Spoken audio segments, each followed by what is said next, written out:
అసెంబ్లీలో ఉపనాయకులైనటువంటి ఒక హరీష్ రావు గారు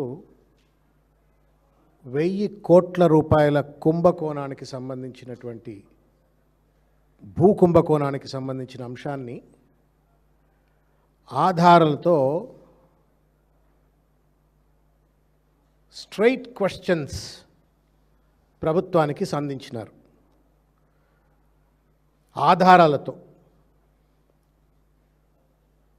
ఇంతవరకు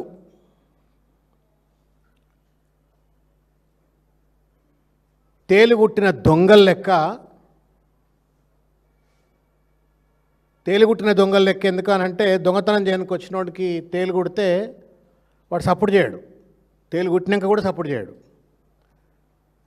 మూతి మూసుకొని కూర్చుంటుంటాడు, లోపల ఏడుస్తుంటాడు.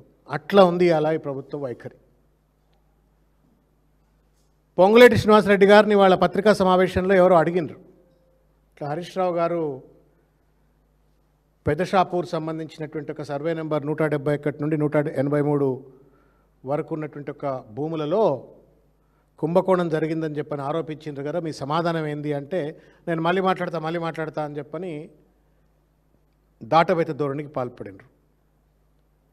ఈ దాటవేత ధోరణి, తేలుగుట్టిన దొంగల లెక్క ఇంతవరకు హరీష్ రావు గారు సంధించినటువంటి యొక్క ప్రశ్నలకు, ఆరోపణలకు సమాధానం చెప్పకపోవడమే తప్పు జరిగిందని చెప్పని ప్రభుత్వం ప్రైమ ఫెసి ఒప్పుకున్నట్లే.